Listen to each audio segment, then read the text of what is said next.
দেখেন, আমার আল্লাহ সম্পর্কে আমি জানি যে তিনি কিয়ামত দিবসে 7 আসমানকে এইভাবে ডান হাতে ভাঁজ করে রাখবে। এত বড় আমার আল্লাহ, এত বড় সুবহানাল্লাহ। ওই এত বড় আল্লাহ, ওই এত বড় বিশাল আল্লাহ, আমার আল্লাহর কাছে পুরো পৃথিবী আর পৃথিবীতে যা কিছু আছে সব কিছু মাছির ডানার মতো বড় নয়। আসসালামু আলাইকুম ওয়া রাহমাতুল্লাহি ওয়া বারাকাতুহু। ইন্নাল হামদালিল্লাহি নাহমাদুহু ওয়া নাস্তাঈনুহু ওয়া নাস্তাহদিহি ওয়া না'উযু বিল্লাহি মিন শুরুরি আনফুসিনা ওয়া মিন সাইয়্যাতি আ'মালিনা। من يهده الله فلا مضل له ومن يضلل فلا هادي له واشهد ان لا اله الا الله وحده لا شريك له واشهد ان محمدا عبده ورسوله فان احسن الحديث كتاب الله وخير الهدي هدي محمد صلى الله عليه وسلم وشر الأمور محدثتها وكل محدثة بدعة وكل بدعة ضلالة وكل ضلالة في النار. فيا عباد الله، قال الله جل وعلا: أعوذ بالله من الشيطان الرجيم. يا أيها الذين آمنوا اتقوا الله حق تقاته ولا تموتن إلا وأنتم مسلمون. وقال الله جل وعلا: أعوذ بالله من الشيطان الرجيم. يا أيها الناس اتقوا ربكم الذي خلقكم من نفس واحدة وخلق منها زوجها وبث منهما رجالا كثيرا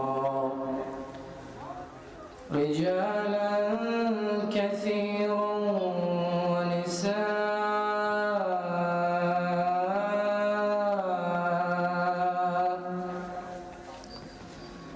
واتقوا الله الذي تساءلون به والأرحام إن الله كان عليكم رقيبا. وقال الله جل وعلا: أعوذ بالله من الشيطان الرجيم. يا أيها الذين آمنوا اتقوا الله وقولوا قولا سديدا يصلح لكم أعمالكم ويغفر لكم ذنوبكم ومن يطع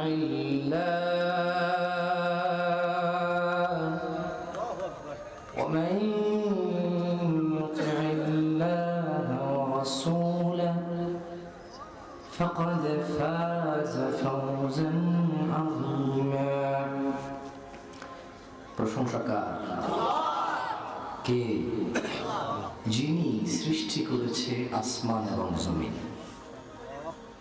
মানুষের মালিক কে? আমরা মরে কার কাছে যাব? আমাদের সুখ এবং দুঃখ কার কাছে? আমাদের জীবন এবং মৃত্যু কার কাছে? তাহলে ভয় কাকে পাবো? প্রশংসা কার করব? তাই সবাই বলি আলহামদুলিল্লাহ। বলুন, ইয়া আল্লাহ, আপনার প্রশংসা। আপনি মহান, আপনি পবিত্র, আপনি প্রজ্ঞাময়। আপনি সব জানেন। অসংখ্য দুরূদ ও সালাম নাজিল হন রাসূল সাল্লাল্লাহু আলাইহি ওয়াসাল্লামের উপর, যার পরে পৃথিবীতে আর কোন নবী রাসূল আগমন করবে না। শুনে রাখো মনিহারের মানুষ, লাখো হাজার কোটি দুরূদ ও সালাম নাজিল হন সেই নবীর প্রতি যার ব্যাপারে তার রব বলেছে বলে সাউফা ইউতিকা রাব্বুকা ফাতারদা। অসংখ্য দুরূদ ও সালাম নাজিল হন সেই নবীর প্রতি যার ব্যাপারে তার রব কোরআনুল কারীমে ঘোষণা করেছে ওয়া ইন্নাকা লাআলা খুলুকিন আযীম। অসংখ্য দুরূদ ও সালাম নাজিল হন সেই নবীর প্রতি যাকে তার রব, যাকে তার স্রষ্টা বলেছে রাহমাতাল লিল আলামিন। আল্লাহু আকবার। অসংখ্য দুরূদ ও সালাম নাজিল হন সেই নবীর প্রতি যিনি নিজ থেকে কোনো কথা বলতেন না যতক্ষণ পর্যন্ত রব না বলতেন, তাই রব ঘোষণা করেছে ওয়া মা ইয়ানতিকু আনিল হাওয়া ইন হুয়া ইল্লা ওয়াহয়ুন ইউহা। অসংখ্য দুরূদ ও সালাম নাজিল হন সেই নবীর প্রতি যিনি শত দুঃখ কষ্ট যন্ত্রণা সহ্য করেও হক কোনো কিছু কৃপণতা করেনি, সব প্রচার করে দিয়ে গেছে মানুষকে। সবাই সেই নবীর জন্য দুরূদ পড়িব। আল্লাহুম্মা সাল্লি আলা মুহাম্মাদ ওয়া আলা আলি মুহাম্মাদ কামা সাল্লাইতা আলা ইব্রাহিম ওয়া আলা আলি ইব্রাহিম ইন্নাকা হামিদুম মাজিদ।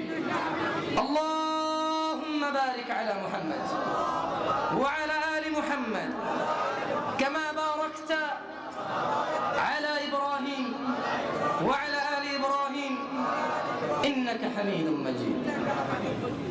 শুনুন দিনী ভাইরা, যারা প্যান্ডেলে আছেন অথবা মাইকের সামনে যে যেখানে থাকেন, একজন ইসলামিক বক্তা যখন কথা বলবে তার উচিত যা কোরআনুল কারীম ও সহিহ শুদ্ধ এবং খাঁটি হাদিস সেগুলো থেকে বলা, আর শ্রোতাদের কাজ হচ্ছে তা মনোযোগ দিয়ে শ্রবণ করে নিজেকে এ থেকে উপকৃত করা। এই দুইটা কাজ। বক্তার কাজ সে কোরআন ও সুন্নাহ থেকে বলবে, মানুষকে সংশোধনের উদ্দেশ্যে কথা বলবে। শ্রোতার কাজ কোরআন ও সুন্নাহ থেকে হলে শুনবে এবং কোরআন ও সুন্নাহ থেকে হলে নিজেকে ওখান থেকে সংশোধন করে সুন্দর একটা জীবন এবং জান্নাতের উদ্দেশ্যে জীবন পার করবে। এগুলোকে তো শিরক বলেছি, যেমন কারো কাছে বাচ্চার কাচ্চা চাওয়া, সুস্থতা অসুস্থতা মানে চাকরির জন্য টিয়া পাখির কাছে জিজ্ঞাসা করা, বা চিরুনি পড়ায় নেওয়া বিয়ের জন্য মহিলারা এগুলো করে থাকে। হুজুর দিয়ে চিরুনি পড়ায় না, চিরুনি মাথা ফেলে জলদি বিয়ে হয়ে যাবে। সবাই সব অপরাধের কথা বলে। আমরা জানি বিয়ের পূর্বে কোনো মেয়ের সাথে থাকলে তাকে জানা বলে। এমন কোনো খাওয়া অথবা পানীয় পান করে মানুষ যখন তার বিবেক বুদ্ধি নষ্ট করে হেলে ডুলে পড়ে আবল তাবল বকে, তখন মানুষ তাকে মাতাল বলে, যেটাকে আমরা বলি নেশা। কি বলি? সহজ বাংলায় মদখোর। কি করে? মদখোর বা নেশাখোর। কোনো মানুষ কোনো মানুষকে টাকা ধার না দিয়ে টাকার বিনিময়ে নির্দিষ্ট করে একটা বাড়তি অঙ্ক চাপিয়ে দিয়ে তার থেকে টাকা আদায় করাকে আমরা সুদ বলি। কি বলি? সুদ বলি। এমন সব গোশত যা আল্লাহ হালাল করেছে, কিন্তু যখন কেউ বিসমিল্লাহ বলে জবে করে না, আমরা সেটাকে হারাম গোশত বলি। কি গোশত বলি? মানে জরুরি নয় যে শুকরের গোশত আর কুকুরের গোশত হারাম, মুরগির গোশত হারাম যদি আল্লাহর নাম ছাড়া জবে করা হয়। বুঝে আসছে না? আসে না? বুঝতে পেরেছি? তাই এগুলো অপরাধের মানে বাস্তব অপরাধ এবং অপরাধের টাইটেল বা নাম। কোন মানুষ যদি মুয়াজ্জিনের ডাকে সাড়া না দিয়ে মসজিদে না আসে, কোন মানুষ যদি মুয়াজ্জিনের আযানের ডাকে সাড়া দিয়ে মসজিদে যদি না আসে, তাকে আমরা বেনামাজি বলি। কি বলি? কোন মানুষ যদি আল্লাহ ছাড়া অন্য কাউকে সিজদা করে, তাকে আমরা মুশরিক বলি। কি বলি? মুশরিক বলি। কোন মানুষ যদি তার বাবা এবং মায়ের অবাধ্য হয়, তাকে আমরা বলি যে অবাধ্য সন্তান, বেয়াদব, জালেম, খারাপ, নিকৃষ্ট সন্তান। কিন্তু এই নানা ধরনের যে যদি কেউ মারামারি করে তাকে আমরা বলি উশৃঙ্খল, কেউ কাউকে হত্যা করে ফেললে আমরা তাকে খুনি বলি। কি বলি? খুনি। কিন্তু দেখুন এই সবগুলো কর্ম এবং এই কর্মের নাম, এই সবগুলো আমরা জানি, কিন্তু এই বাংলাদেশে না, সারা পৃথিবীতে এমন অনেক কাজ আছে যেগুলোকে শিরক বলে, আমরা কখনো মানে বুঝিনি বা বোঝার চেষ্টা করিনি যে এগুলো শিরক হতে পারে। যেমন সহজভাবে যদি আপনি চিন্তা করেন যে নামাজ পড়ে না তাকে আমরা বেনামাজি বলি, কিন্তু মুহাম্মদ সাল্লাল্লাহু আলাইহি ওয়াসাল্লাম তাকে বেনামাজি বলেছেন, এটা তার জন্য ছোট, সবচেয়ে ছোট মানে টাইটেল, ছোট মানে তার জন্য ছোট বদনাম হচ্ছে তাকে বেনামাজি বলা। কিন্তু যদি পারফেক্ট ভাবে আপনি বলেন যে মুহাম্মদ সাল্লাল্লাহু আলাইহি ওয়াসাল্লাম যে লোক নামাজ পড়ে না তাকে কি বেনামাজি বলেছে? আমি প্রশ্ন করতে চাই না, যেহেতু আপনারা আমাকে নিয়ে এসেছেন তাই আমি জবাব দেব, আমি বলবো ইনশাআল্লাহ। আর মোটেও আপনাদের ঠিক কিনা জিজ্ঞেস করবো না, কারণ আপনারা আমাকে নিয়ে আসছেন বলার জন্য। আমি বলবো, ভুল বলবো, ঠিক বলবো, আপনারা যাচাই করে মানবেন অথবা ছাড়বেন। মানে আমি একটা কিছু বলবো, আপনারা ঠিক বললে ঠিক হয়ে যাবে, আর আপনারা ঠিক না বললে ঠিক হবে না, এটা আমি বিশ্বাস করি না। বুঝে আসছেন আসলে? এবার আসেন, যে ব্যক্তি নামাজ পড়ে না তাকে আমরা বলি বেনামাজি। মুহাম্মদ সাল্লাল্লাহু আলাইহি ওয়াসাল্লাম বলছে সে কাফের মুশরিক। আপনি কিন্তু শিরক খুঁজে পাচ্ছেন না। মানে আপনার কাছে মনে হয়েছে যদি কেউ কালিমা, দুর্গামা, দেবীমা, মানে ঈসা আলাইহিস সালাম, তারপর অথবা অন্যান্য আরো কিছু গরু, ছাগল, দুম্বা, হাঁস, মুরগি, সূর্য, আগুন, এগুলোতে যদি মাথা নত করে অথবা কল্যাণ করতে পারে এরকম চিন্তা করে, তাহলে সে মুশরিক। এটা আপনার ধারণা। তাহলে কি আপনার ধারণা যে কোনো মানুষ আল্লাহ ছাড়া অন্য কারোর কাছে যদি রিজিক চায়, আপনার ধারণা মাশাআল্লাহ একদম সঠিক। যদি আপনি মনে করেন এটা যে আল্লাহ ছাড়া যারা কারো কাছে রিজিক চায়, সন্তান চায়, সুস্থতা চায়, কল্যাণ অকল্যাণ থেকে বাঁচতে অথবা পেতে চায়, মানে কোথাও মাথা নত করে, কারো পরোয়া করে, এগুলো শিরক। মাশাআল্লাহ আপনার ধারণা একেবারেই সঠিক। এটা আপনার জ্ঞান, এটা আল্লাহ আপনাকে দান করেছে, আল্লাহ আপনাকে নিয়ামত দিয়েছে। কিন্তু আপনাকে একটা কথা বলে রাখি, মুহাম্মদ সাল্লাল্লাহু আলাইহি ওয়াসাল্লাম এগুলোকে তো শিরক বলেছে। যেমন কারো কাছে বাচ্চার কাচ্চা চাওয়া, সুস্থতা অসুস্থতা, মানে চাকরির জন্য টিয়া পাখির কাছে জিজ্ঞাসা করা, বা চিরুনি পড়ায় নেওয়া, বিয়ের জন্য মহিলারা এগুলো করে থাকে। হুজুর দিয়ে চিরুনি পড়ায় না, চিরুনি দিয়ে মাথা আসলে জলদি বিয়ে হয়ে যাবে। আমি বলেছিলাম আমার ছোট খালা, আপন ছোট খালা, না আপনাদেরকে বললো সমস্যা না, ওনার বিয়ে হয়ে গেছে, 3-4টা ছেলে মেয়ে হয়ে গেছে, আপনারা নিয়ে যাবেন না, তুলে ওনাকে।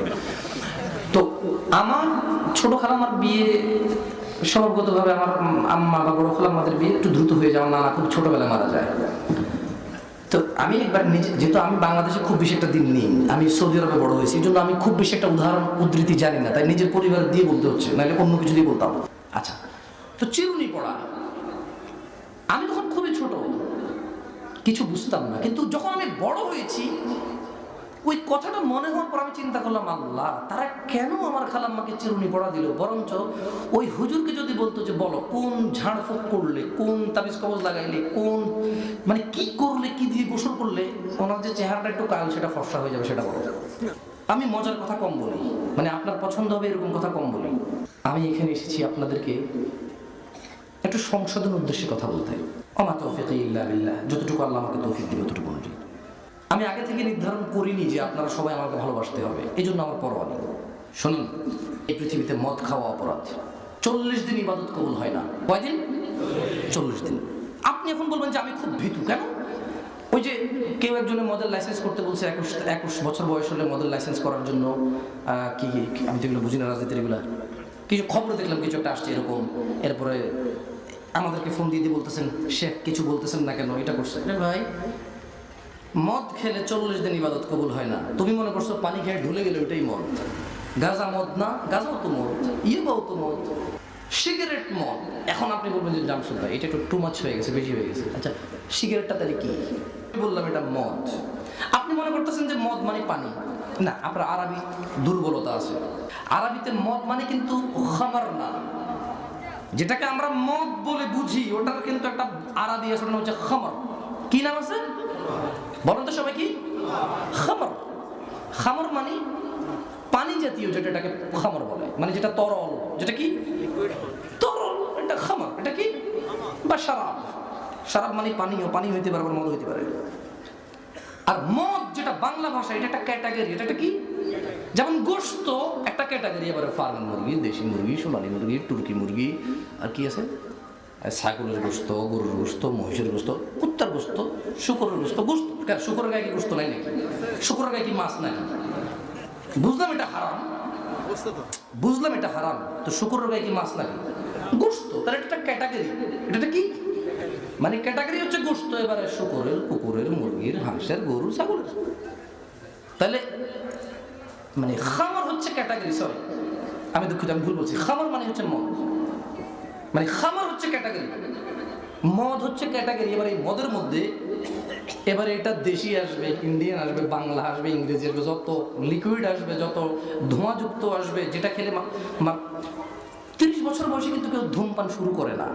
তো যেই সমাজে পানি খেলে লাইসেন্স করলে সবার আপত্তি, অথচ সিগারেট খেলে কারো আপত্তি নেই, সেই সমাজে মদ মানে লাইসেন্স করলে কি আর না করলে কি?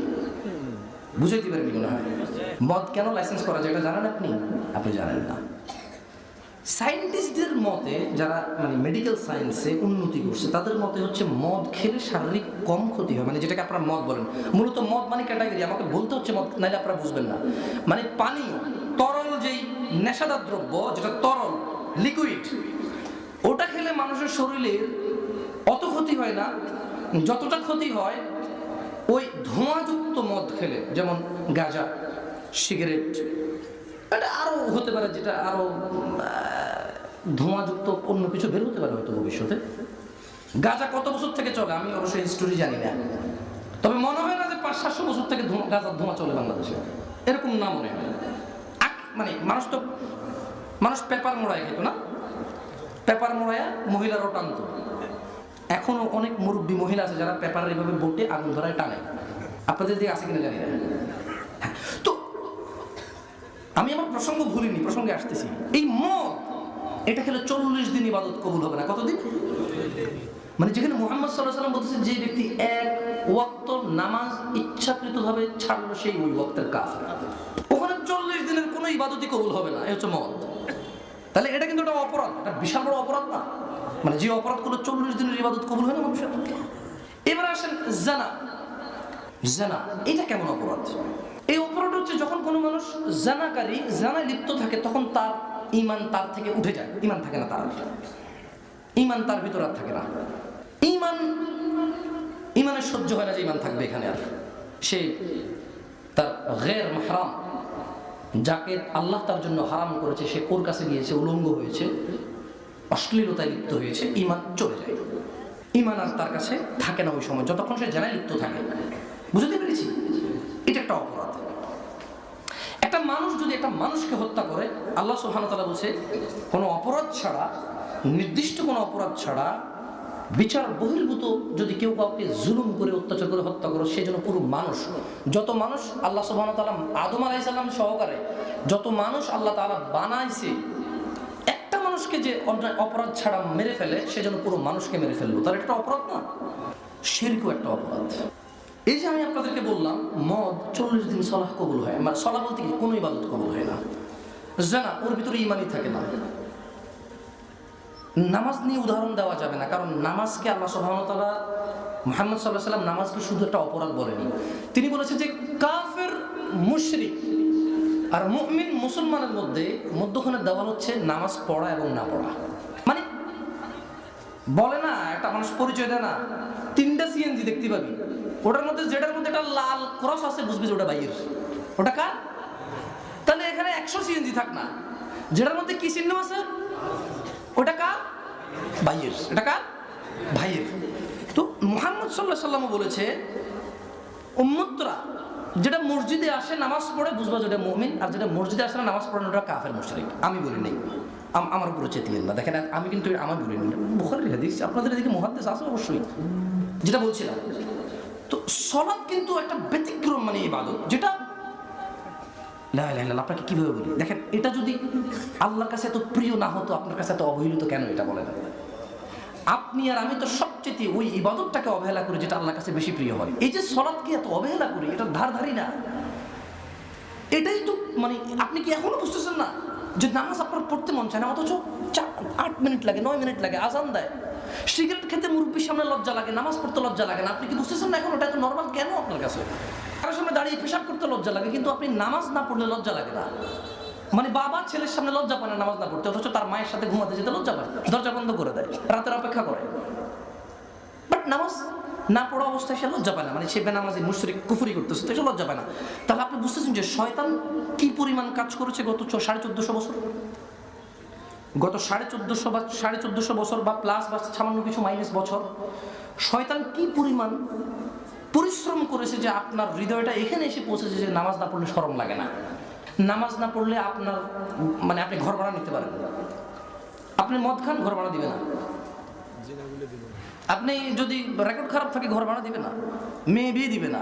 আপনি এক তো নামাজ এক উক্ত পড়িয়েন না জীবনে, আপনার ঘর ভাড়া পাবেন, বিয়ে করতে পারবেন, চাকরি পাবেন, বাকরি পাবেন, কি পাবেন না বলেন? একটা লোক দেখান যে নামাজ পড়ে না, তা সে কোনো কিছুতে বঞ্চিত। আর একটা নামাজি লোক, মানে আমি আখিরাতের কথা বলতেছি না, দুনিয়ার কথা বলতেছি, যে একটা নামাজি লোক আর একটা বেনামাজি লোক দেখান, যে একটা বেনামাজি লোক দুনিয়াতে শুধু সে নামাজ পড়ানোর জন্য সে বঞ্চিত এই নামাজি লোকের এই এই কাজগুলো থেকে না, বরঞ্চ আরো ভালো অবস্থা থাকে, বরঞ্চ আরো কি। তো নামাজ তো আসলে দুনিয়ার জন্য না, নামাজ কোথাকার জন্য? আখিরাতের জন্য। যাই হোক, তো এগুলো হচ্ছে বড় অপরাধ। দেখুন, পুরুষ এবং মহিলা, আমি যা বলি তা আপনার জন্য চূড়ান্ত জরুরি নয়, কিন্তু আমার জন্য চূড়ান্ত। আমি চূড়ান্ত বলেই আমি বলছি, আমি এরকম। আমি আপনার সামনে আজকে যে ওয়াজ করব, যে ওয়াজ করছি, সেটা আমি এরকম। এটা আমার আকীদা, এটা আমার বিশ্বাস। আমি কোরআন ও সুন্নাহকে এভাবে বুঝি, আমার উস্তাদরা এভাবে বুঝেছে, সাহাবারা এভাবে বুঝেছে বলেই আমি মনে করি এবং বিশ্বাস করি। আমি মনে করি এই পৃথিবীতে সবচেয়ে সবার আগে দাওয়াত হওয়া উচিত তাওহীদ, কি একত্ববাদ, আল্লাহর কি। কারণ পুরো পৃথিবীর এই যে এতক্ষণ থেকে এতগুলো অপরাধ নিয়ে আমি আলোচনা করেছি, পৃথিবী সৃষ্টির লগ্ন থেকে কিয়ামত পর্যন্ত মানুষ আর জিন মিলে সলা পরামর্শ করে এক হয়ে যদি শুধু অপরাধ করতে থাকে, তৈরি নতুন নতুন অপরাধ, এই সবগুলো অপরাধ যদি একটা পাল্লায় রাখা হয়, আর যদি শিরক একটা অপরাধ একটা পাল্লা রাখা হয়, বলো তো কোন পাল্লা ভারী থাকবে? তাহলে আমাদের কোন গুনাহ থেকে বাঁচা উচিত? শিরকের গুনাহ থেকে বাঁচা উচিত। আপনি মনে করতেছেন যে কাউকে সিজদা দিলে শিরক হয়, যেমন আল্লাহ ব্যতীত অন্য কাউকে সিজদা দিলে শিরক হয়, ঠিক তেমনি আল্লাহকে সিজদা না দিলেও শিরক হয়। বুঝে আসছে না? আসেনি না? রাগ করিয়েন না। কালকে যান মসজিদে সহিহুল বুখারী খোলেন, ইমাম সাহেব আছে, বলেন যে ওযু অধ্যায় যেতে, নামাজ অধ্যায় যেতে, বলবেন যে একটা চ্যাংরা ছেলে আসছে, পোলা এসা কয় যে মুহাম্মদ সাল্লাল্লাহু আলাইহি ওয়াসাল্লাম নাকি বলছে যে কাফের মুশরিক এদের মধ্যে আর মুসলমানদের মধ্যে সিনার একটাই পরিচয়, মানে একটাই পরিচয়, যেটা নামাজ পড়ে ওটা মুসলমান, যেটা নামাজ পড়ে ওটা মুমিন। আচ্ছা, আল্লাহ নবী সাল্লাল্লাহু আলাইহি ওয়াসাল্লাম কি কঠোর ছিল না নরম ছিল? যখন ওনাকে মেরে দাঁত ভেঙে দিল, উনি কি এদেরকে বদদোয়া দিয়েছে? ফেরেশতা এসে যখন বললো যে নবী আপনি অনুমতি দেন পাহাড়টারে উল্টাই দেয় এদের উপরে, উনি কি অনুমতি দিয়েছে? এত দয়ার নবী কি বলেছে শুনবেন? বলেছে যে আমার মন চায় ঘরগুলোতে আগুন লাগিয়ে দেই, যারা সলাতে আসে না, নামাজে আসে না, শুধু মহিলা আর পুরুষ থাকে বলে, সরি, মহিলা আর শিশু থাকে বলে আমি আগুন লাগাই না। এত দয়ার নবী। আপনি বুঝছেন কি এটা? মানে যেটা আপনার কাছে 5,000 টাকা দামের হুজুরের কাজ মনে হয়, যেটা আপনার কাছে মনে হয় 3,000 টাকা দামের হুজুরের কাজ, এই তো 3,000 টাকা দামের হুজুরের কাজ। এই কাজটার জন্য মুহাম্মদ সাল্লাল্লাহু আলাইহি সাল্লাম, যিনি ওনার দাঁত ভাঙছে, ওনাকে পাগল বলছে, ওনাকে লাঞ্ছিত অপমান করছে, উনি বদদোয়া দিয়েছিল। মানে আমরা যেটাকে পাকা করে অমুক মাওলানা অমুক বা অমুক অমুক বাড়ির অমুক অমুক সনে অমুক, এটাকে উঁচু করে সংরক্ষণ করি। আপনি মানুষ, আপনি তো সংরক্ষিত না, ওটা সংরক্ষণে কি হবে বলেন? না, রাগ করিয়েন না, আল্লাহর দিকে তাকে রাগ করিয়েন না। আর কত মন মতো শুনবেন? হ্যাঁ, আর কত মন মতো ওয়াজ শুনবেন? এই মন মতো ওয়াজ শুনে নিজেই দেখেন না, নিজে একটু দেখেন। আজ পর্যন্ত আপনি প্রতিদিন ফজর নামাজ যান, আপনার ছেলে, ছেলের বউ, আপনার নিজের স্ত্রী, আপনার মেয়ে সবাই ঘুমিয়ে থাকে, আপনার হৃদয়টা জ্বলেনি, অথচ আপনি 5 ওয়াক্ত নামাজ পড়েন। তাহলে আপনি বুঝেন আপনি কি ওয়াজ শুনতেছেন দিন থেকে? আপনার স্ত্রী 5 ওয়াক্ত নামাজ পড়ে, ইশরাক এবং তাহাজ্জুদ পড়ে, কিন্তু আপনার ছেলের বউকে তিনি কোনোদিন বলেনি। আপনার 3টা মেয়ে, ওদের কাউকে তিনি কোনোদিন বলেনি। তিনি কোনোদিন আপনার 20 বছরের ছেলে এবং 30 বছরের ছেলেকেও নামাজ পড়তে বলেনি। তিনি বহুবার বলেছে তোর ঘরে খানা নাই, তুই স্কুলে কেন যাস নাই। তিনি একবারও বলেনি তুই নামাজ পড়ছ না কেন। আপনি বুঝতেছেন তাহলে মানে আপনি কি ওয়াজ শুনতেছেন? কোন সমাজে বসবাস করতেছেন যে আপনি নামাজ পড়েন, আপনার পরিবারে কেউ নামাজ পড়ে না, আপনার কোনোদিন খারাপ লাগেনি? আপনার কোনোদিন কি লাগেনি? খারাপ লাগেনি। তাই এটা কি ভালো কাজ বলেন? আমি হিন্দুদেরকে ঘৃণা করতেছি এটা আমি বলতেছি না, ওর সাথে আমি ডিসএগ্রি। ওর বিশ্বাস আর আমার বিশ্বাস আমি ডিসএগ্রি। কি মানে আমি একমত নই। হিন্দু যেভাবে বিশ্বাস করে আমি এভাবে বিশ্বাস করি না। কিন্তু আমি তোকে ঘৃণা করি না। মানুষ হিসেবে আমি আমাকে ঘৃণা কেন করবো? আমার প্রতিবেশী আমার সঙ্গে থাকে, আমি ওর সঙ্গে পাশাপাশি থাকি। কিন্তু আপনি কি ওর ঘরে যায় ওর রান্না বান্না খেতে পছন্দ করেন খুব? কিন্তু আপনি আপনার স্ত্রীর রান্না খাচ্ছেন যে বেনামাজি। না আমি বলতেছি না যে ঘরে খাওয়া দাওয়া খাইয়েন না, না, আপনার উপায় তো নেই। বাট আমি বলতে চাচ্ছি মূলত এগুলো বলে আমি এটা বলতেছি না যে বউ বাইরে করে দেন, নামাজ পড়েন না, খানা খাইয়েন না। আমি মূলত আপনাকে বোঝাতে চাচ্ছি ওকে নামাজ পড়ার কথা বলেন, সামহাও কোনোভাবে ওকে নামাজি করেন। আমি এটা বলতেছি। ওয়াল্লাহি আপনি অনেক আমাল করেন না, আমি অনেক আমাল করি না। এগুলো কিছু কিছু আমলের কারণ না করার কারণে আমরা নেকি পাবো না, কিছু কিছু আমল আমরা না করার কারণে গুনাহগার হব। কিন্তু এই একটা আমল নামাজ যেটা না পড়লে আমি মুশরিক হয়ে যাচ্ছি। মুশরিকদের মধ্যে আমার পার্থক্য আছে কে? মানে মুশরিক কি পার্থক্য আছে? মুশরিক তো মুশরিকই, চোর তো চোর, এই পার্থক্য কি? আবার ডাকাত তো ডাকাতি, মানুষ তো মানুষ, এই পার্থক্য কি? যদি মানুষ মানুষ হিসাবে হয়, হ্যাঁ ক্যাটাগরি কোয়ালিটি বড় ছোট সেটা আলাদা হিসাব, সেটা কি আলাদা হিসাব। দেখুন মহিলা এবং পুরুষ, অনুরোধ করে বলছি মনোযোগ দিয়ে শুনতে, যদি তোমার এই আল্লাহর জিকির, আল্লাহর এই কালাম যদি তোমার কাজে না আসে, তো মনে রাখিও বিচারের মাঠে তোমাকে আমাকে আশ্রয় দেওয়ার কেউ নেই। এই পৃথিবীর সকল মানুষ এবং জিন মিলে আল্লাহর যদি আশ্রয় না দেয়, তিনি কেউ আশ্রয় দিতে পারবে না। আল্লাহ যদি আশ্রয় দেয় কাউকে, কেউ তাকে আশ্রয় হারা করতে পারবে না। লুকমান হাকিম তার ছেলেকে বলেছিল, ওয়াইদ ক্বালা লুকমান লিবনিহি ওয়া হুয়া ইয়াইদু। লুকমান হাকিম তার ছেলেকে ওয়াজ করছিল, আমরা ওয়াজ করি, লুকমান হাকিম ওয়াজ করেছিল। বড় আফসোস, বড়ই আফসোস। আজকে আমি ওয়াজ করছি, আমার মতো আমার ভাইরা ওয়াজ করছে, আপনারা ওয়াজ করছেন, বাবা ছেলেকে উপদেশ দিচ্ছেন, আদেশ করতেছেন, নিষেধ করতেছেন, কিন্তু লুকমান হাকিম, একজন হাকিম মানুষ, তার ছেলেকে ওয়াজ করতেছে, ইয়া বুনাইয়া, হে আমার ছেলে মেয়ে, ছেলে, আপনার মেয়েকেও আপনি বলবেন। উনি ওনার ছেলেকে করেছে, আল্লাহ ওনার ছেলের কথা উল্লেখ করেছে, এর মানে যে মেয়েকে করা যাবে না, সবাইকে করতে হবে। বাবা বাবা তার ছেলে মেয়েকে নসিহত করবে, যেমন লুকমান হাকিম তার ছেলেকে করেছিল, ইয়া বুনাইয়া, হে আমার পুত্র, হে আমার বৎস, লা তুশরিক বিল্লাহ, আল্লাহর সাথে শিরিক করিও না। লা তুশরিক বিল্লাহ, আল্লাহর সাথে শিরিক করিও না। কেন? ইন্নাশ শিরক, নিশ্চয় শিরক, লাযুলমুন আযীম, সব চাইতে বড় অপরাধ। বলেন তো, যে অপরাধ সবার বড়, এবার এর বড় কিছু আছে? তার মানে বাকিগুলো মনে ছোট না? না, 100 কোটি টাকা আর 99,99,99,00,000 টাকা টাকার কাছে বড়। কি এটা বড়? এর মানে এই নয় যে 1 টাকা কম হতে অনেক কম, এটা এরকম না। তো অনেক অপরাধ আছে বড় বড়, কিন্তু অপরাধের মধ্যে একটা অপরাধ যা ক্ষমাযোগ্য নয়, এটার নাম কি?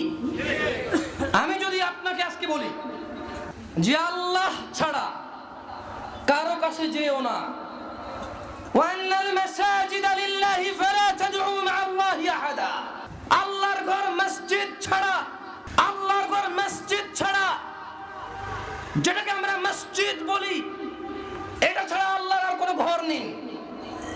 তবে আল্লাহকে যে কোনো জায়গায় ডাকা যায়, যে কোনো সময় ডাকা যায়, যে কোনো কারণে ডাকা যায়, কিন্তু যদি ঘর থেকে থাকে আল্লাহর এই জমিনে, তাহলে এগুলো হচ্ছে মসজিদ। আপনি মনে কষ্ট নেবেন, আপনি মসজিদ ব্যতীত অন্যান্য ছোটখাটো আলোক সজ্জিত রং বেরঙের ঘর তৈরি করেছেন, আপনি মসজিদ ব্যতীত অন্যান্য ইবাদতগাহ তৈরি করেছেন। এগুলো নিয়ে যদি বলি, আপনি রাগ করে আমাকে নামাই দিবেন, কথা বলতে দিবেন না, অথবা পরবর্তীতে বাধা দিবেন, অথবা আপনি না দিলে আপনার অন্য কেউ দিবে। তবে শুনুন, ওগুলো না হয় নাই বললাম, ডাব, নারিকেল, উট, দুম্বা, ছাগল, নজর, নিয়াজ, মানত, নিয়ত আল্লাহ ব্যতীত অন্য কারোর জন্য নয়, এটা না হয় নাই বললাম। এটাও না হয় বললাম না যে কিয়ামত দিবসে আপনি আমি সবাই আল্লাহর কাছে একা একা হিসাব দিতে যাব। কোন ওলি মুর্শিদের ক্ষমতা থাকবে না সামনে আসতে। মান যাল্লাযী ইয়াশফাউ ইনদাহু ইল্লা বিইذনি, কে আছে যে সুপারিশ করবে আল্লাহর কাছে আল্লাহর অনুমতি ছাড়া? আর এই পৃথিবীতে আল্লাহ কোনো ওহী নাযিল করেনি মুহাম্মদ সাল্লাল্লাহু আলাইহি সাল্লাম ছাড়া অন্য কারো জন্য নেই। তাই মুহাম্মদ সাল্লাল্লাহু আলাইহি সাল্লাম নাম ছাড়া আর কারো নাম জানি না যে আল্লাহর কাছে সুপারিশ করবে। বুঝাতে পারছি না? পারি নাই? মনে কষ্ট নিয়েন না। মান যাল্লাযী ইয়াশফাউ ইনদাহু ইল্লা বিইذনি, কে আছো, কে আছে? যে শিফা করবে, শিফাতের সুপারিশের অনুরোধ করবে, সুপারিশ করবে আল্লাহর কাছে ইল্লা বিইজনি, অথচ আল্লাহ তাকে অনুমতি দিবে না, আর সে সুপারিশ করে ফেলবে আল্লাহর কাছে। আল্লাহ বলছে, আল্লাহ জিজ্ঞেস করতেছে কে আছে রে, কে? আপনি বলেন তো কে সে? একজনের নাম বলেন না যার কথা এরকম আছে যে সে সুপারিশ করতে পারবে কিয়ামতে। একজনের নাম জানি আমরা, মুহাম্মদ। তাও আল্লাহ কি বলছে? আল্লাহ বলছে যে আমি অনুমতি দিব, এটা বলেছে। তাই আল্লাহ অনুমতি দিবে, আল্লাহ মিথ্যা কথা বলে না। এবার আপনি বলেন, মুহাম্মদ সাল্লাল্লাহু আলাইহি ওয়াসাল্লাম ছাড়া আর কে ওলি মুর্শিদ আছে বলেন? কে আছে? কেউ নেই না? কেউ নেই। এটা না আমি বললাম না, বললে আপনি রাগ করবেন, বললে বলবেন যে ওহাবিলা মাযহাবী। আর ভাই সৌদি আরব থেকে আসার পরেই নামগুলো শুনছি। ওয়াল্লাহি বড় হয়ে আমি আইসাই বিয়ে করছি, আলহামদুলিল্লাহ এত বড় অবস্থা আসছি। আমি গেছি ছোটবেলা আমার কোলে ঘুরে, আইসে বিয়ে করছি, যুবক হয়ে আসছে, কিন্তু শুনি নেই এগুলা এখন পর্যন্ত, মুখস্থই হয় নাই। তরিকত, হাকিকত, মারেফত, শরীয়ত, আস্তাগফিরুল্লাহ, আমার কথা কিছু আছে আরো অনেক, এখনো মুখস্থই শেষ করতে পারিনি। দলের নাম সুফি, চিশতি, সাবেরি, মুজাদ্দিদি আরো আছে। আমি কি বলেছি এরা ভুল? আমি ভাই ভুল বললে মায়ের খেয়ে টাইম এখন শরীর একটা এত জন মিলে মারলে হইব। আল্লাহ মাফ করবে, আস্তাগফিরুল্লাহ আলাযীম। তো যেটা বলছিলাম, আমি না হয় বললাম না এগুলোর কথা। এগুলো বললে আপনার গায়ে লাগে, আপনার মায়ের গায়ে লাগে, আপনার বাপের গায়ে লাগে। আমি না হয় বললাম না, ছেড়ে দিলাম, জান বললাম না। কতদিন আপনি ঠেকায় রাখবেন? মৃত্যু পর্যন্তই তো। ভবিষ্যৎ প্রজন্মের জন্য রাস্তা তৈরি করে দেওয়ার চেষ্টা করব। ওরা যদি পারে বলবে, না হলে আল্লাহ কারো উপরে সাধ্যের বাইরে চাপিয়ে দেয় না। যা আমার ক্ষমতা নেই তা আমাকে কখনো জিজ্ঞেসই করা হবে না। বুঝে আসছেন? আসেনি? আপনার যা ক্ষমতা নাই আল্লাহ আপনাকে জিজ্ঞেস করবে না। যেটা আল্লাহ আপনাকে দেয়নি, সাধ্য সমর্থ যেটা দেয়নি, ওই ব্যাপারে আল্লাহ জিজ্ঞেস করবে না। গরিব মানুষকে আল্লাহ জিজ্ঞেসই করবে না কেন হজ করলা না। গরিব মিসকিন মানুষকে আল্লাহ জিজ্ঞেসই করবে না কেন তুমি যাকাত দিলা না। বুঝে আসছেন? আসেনি? তো এরকম আমার মতো যদি আমার ক্ষমতা না থাকে বলার, যদি আমি দেখি যে বললে আপনি মারামারিতে উস্কে উঠবেন, যদি আমি বলি যে আপনি উত্তেজিত হয়ে যাবেন, তো দরকার আছে বলার এখানে? বরঞ্চ দু চারটা কথা বলি। এই জন্য শিরিক নিয়ে কথা বলার জন্য সলাটা সবচেয়ে উত্তম মনে হয়েছে আমার কাছে। যে মানে আমি যখন পড়েছি আমি পুরো অবাক যে সুবহানাল্লাহ, আমি যখন এভাবে মিশতেছি মানুষের সাথে, তখন আমি দেখতেছি যে মানুষ নামাজ না পড়াকে শুধু একটা গুনাহ মনে করে। শুধু একটা গুনাহ কি মনে করে? এবং কি গুনাহ মনে করে জানেন? না, মনে করো যে কাফারা দেওয়া যায়, মানে এটা জরিমানা দিয়ে শোধ করে ফেলা যায়। মানুষ কিন্তু খুন করলে মনে করে না যে জরিমানা দিয়ে শোধ হয়ে যাবে, জেনা করলে মনে করে না জরিমানা দিয়ে শোধ হয়ে যাবে, মদ খেলে মনে করে না জরিমানা দিয়ে শোধ হয়ে যাবে, অথচ ওগুলো সব অপরাধ। কি ওগুলো সব কি অপরাধ? আর এটা হচ্ছে মহা অপরাধ। এটা কি অপরাধ? মহা অপরাধ। আফসোস লাগে কি এভাবে মুসলমান না ভাই, সেটিয়ে না জান আপনারা মুসলমান। তবে মুহাম্মদ সাল্লাল্লাহু আলাইহি ওয়াসাল্লাম আপনাকে মুসলমান বলছে কিনা একটু পরিচয়টা নিয়ে নিন। মুসলমানদের নবীর নাম কি কেউ জানেন না? সাল্লাল্লাহু আলাইহি ওয়াসাল্লাম। তাহলে মুসলমানদের নবীর নাম কি? তাহলে মুহাম্মদ সাল্লাল্লাহু আলাইহি ওয়াসাল্লামের যারা অনুসারী তাদেরকে উম্মত বলে। কি বলি? উম্মত। তো আপনি যে নিজেকে মুসলমান বলতেছেন, কোন নবীর কথা অনুযায়ী, কোন নবীর দাওয়াতের উপরে আপনি মুসলমান? কোন নবী আপনাকে মুসলমান বলে গেছে তার নাম বলেন। তোমাকে একটু নামাজ পড়েন না, ওই নবীর নাম বলেন। যেই নবী আপনি নামাজ না পড়ার পর আপনাকে মুসলমান বলেন। বলবেন যে হুজুর তো সবাই কাফের বলে যাচ্ছে, এদেশে তো আমরা ফজরের সময় 60 জন পাই না, তাহলে সবাই কি কাফের? আরে ভাই আমি কেন বলবো? আশ্চর্য কথা। আপনি আমাকে এটা কেন বলতে পারেন জানেন? কারণ আপনি পড়েননি। পড়লে আপনি এটা বলতে পারতেন না। আমি বুঝে গেছি বাংলাদেশে কেউ কোরআন পড়বে না, এটা কেউ পড়তে চাইবে না। কারণ এরা কোরআন পড়লে এদের বিরুদ্ধে চলে যাবে, এদের মদ খাওয়া বন্ধ হয়ে যাবে, এদের নামাজ ত্যাগ করা বন্ধ হয়ে যাবে, এদের জেনা করা বন্ধ হয়ে যাবে, এদের মারামারি করা বন্ধ হয়ে যাবে, এদের লোভ লালসা বন্ধ হয়ে যাবে। জন্য বলছে কোরআন পড়া যাবে না, ও পড়লেই লোভ লালসা বন্ধ হয়ে যাবে, মারামারি বন্ধ হয়ে যাবে, উশৃঙ্খলা বন্ধ হয়ে যাবে। এর সিদ্ধান্ত নিয়ে নিচ্ছি এখানকার মানুষ। আমরা এমন জাতিতে পরিণত হচ্ছি যে আমরা সিদ্ধান্ত নিয়ে নিচ্ছি এই মানে ভালো যত জ্ঞান আছে এটা নেওয়াই যাবে না। কেন? ভালো জ্ঞানটা নিলি পরেই তো তোর মন থেকে এটা না হবে, যেটা করা যাবে না। জেনা করতে যে মজা, মদ খেতে যে মজা, এই মজা তো পরে ওই ইমান তো বলবে করিস না। তো মানুষে বললো তোর ঘুষি দিয়ে দাঁত ভাঙিয়ে ফেলবো, তোর বাপেরটা খাই রে না করস। নিজের মনে যদি বলে যে করিস না, নিজের বুকের কি ঘুষি দিবে? শিখেছি না। শুনুন, ইন্না শিরকা লাযুলমুন আযীম, নিশ্চয় শিরক পৃথিবীর সবচেয়ে বড় অপরাধ। এর চেয়ে বড় অপরাধ আর নেই দিদি ভাইরা। ইয়া আইয়ুহাল্লাযীনা আমানু, হে তোমরা যারা ঈমান এনেছো। কে বলছে? কে বলছে? কার আল্লাহ? কার আল্লাহ? আপনাদের তো আল্লাহ তো। মৃত্যুর মালিক কে? বিচারের মালিক কে? হিসেবের মালিক কে? কে যিনি সর্বোচ্চ সম্মান পাওয়ার হকদার? কে যিনি সব কিছু দেখে? এটা আপনার আল্লাহ। ওই আপনার আল্লাহ বলছেন, আপনার আল্লাহ যিনি, দেখেন আমার আল্লাহ সম্পর্কে আমি জানি যে তিনি কিয়ামত দিবসে 7 আসমানকে এইভাবে ডান হাতে ভাঁজ করে রাখবে। এত বড় আমার আল্লাহ, এত বড় সুবহানাল্লাহ। ওই এত বড় আল্লাহ, ওই এত বড় বিশাল আল্লাহ, আমার আল্লাহর কাছে পুরো পৃথিবী আর পৃথিবীতে যা কিছু আছে সব কিছু মাছির ডানার মতো বড় নয়, এত ছোট। ওই এত মহান আল্লাহ যেখানে পুরো পৃথিবী আর পৃথিবীতে যা কিছু আছে সবকিছু মাছির ডানার চাইতে ওনার কাছে তুচ্ছ, নগণ্য, এতটুকু মূল্য নাই। সেখানে তিনি আমাকে বলছে, তিনি আমাকে উদ্দেশ্য করে বলেছে, আমার উচিত এটাকে মর্যাদা দেওয়া, আমার উচিত এই কথাটাকে ফলো করা, আমার উচিত সন্তুষ্ট হওয়া যে আমার এত মহান রব যিনি আমাকে বিনামূল্যে নিঃশ্বাস নিতে দিচ্ছে বছরের পর বছর, যিনি আমার খিদা দিয়েছে, সঙ্গে সঙ্গে এই একটা স্টোর দিয়েছে পেট, আর ওই স্টোরে যাওয়ার জন্য দিয়েছে মুখ এবং গলা যেখান দিয়ে যায়, যিনি এত দয়ালু, যিনি এগুলো দেওয়ার পর আমাকে রুচি দিয়েছে খাবার দাবারের, এগুলো দেওয়ার পর যিনি আমাকে বিবেক বুদ্ধি দিয়েছে যে এটা খাওয়া যাবে, এটা খাওয়া যাবে না, এটা তিতা, এটা মিঠা।